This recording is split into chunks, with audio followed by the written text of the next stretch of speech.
बेटो no no no no আমি একটু যাও যাও দিদি যাও हर हर महादेव।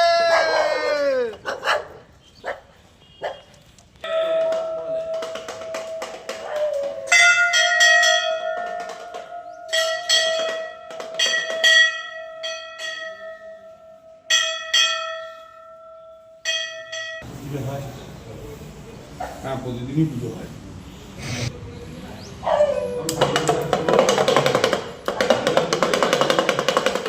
পুলিশ যদি সত্যি সত্যি কাজ করে, অপরাধী ধরার চেষ্টা করে, টিএমসির কোনো নেতা বাইরে থাকবে না, ভেতরে চলে যাবে। আর মুখ্যমন্ত্রীকেও যেতে হবে। উনি তো ফাইল চুরি করলেন, সবাই দেখেছে। কেন চোর ডাকাত না হলে টিএমসিতে নেতা হতে পারবে না। চুরি না ডাকাতি বলছি এটি। হ্যাঁ, আমি আগেই বলেছিলাম ছিনতাই। ইডির লোকেদের কাছ থেকে ছিনতাই করে নিয়ে গেছেন, ডাকাতের কেসই হওয়া উচিত। শুধু ওনার নয়, বাকি অফিসাররা যারা সঙ্গে ছিল তারাও সমান দোষী। তাদেরকেও আজকে হেয়ারিং আছে রুদ্রদার ইয়েতে, কতটা আশাবাদী মানে হেয়ারিং এর আশা তো কোর্টের উপরেই রাখতে হবে। শেষ ভরসা কোর্ট, এখানে কোনো অ্যাডমিনিস্ট্রেশন নেই। আর যিনি রক্ষক তিনি ভক্ষক, তো কোর্টের কাছে গেছে।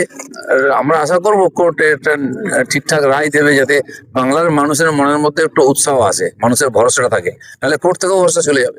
হুমায়ুন কবির কালকে বলেছে যে আইএসএফ এর সাথে যে জোট সেটা ভেস্তে গেছে, আইএসএফ তৃণমূলের সঙ্গে যোগাযোগ রাখছে।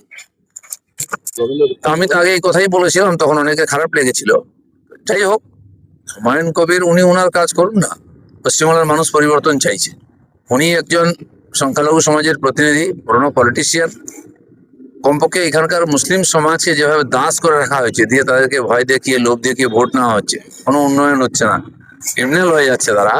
তো হুমায়ুন কবির প্রথম মুসলিম সমাজের মধ্যে এই আশাটা নিয়ে আসুন যে পরিবর্তন হবে।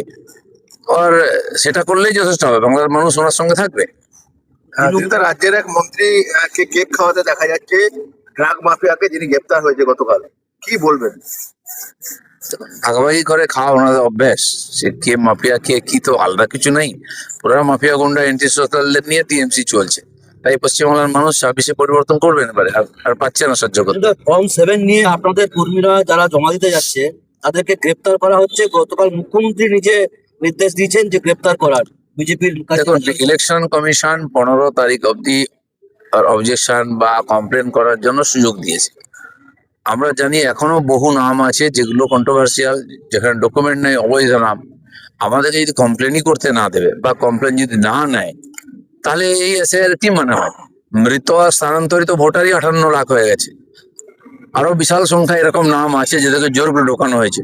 যেহেতু এখানকার কর্মচারীরা সব রাজ্য সরকারের, তাই ইলেকশন কমিশনের তারা নির্দেশ মানছে না।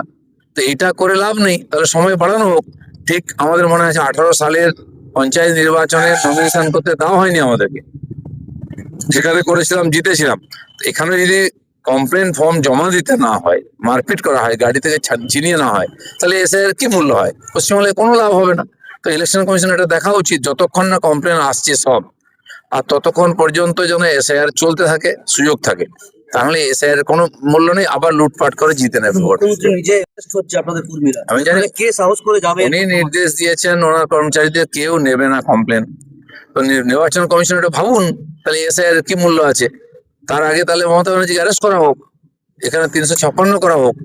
না হলে তো এখানে কমপ্লেনই হবে না, এসআইআর সফলই হবে না।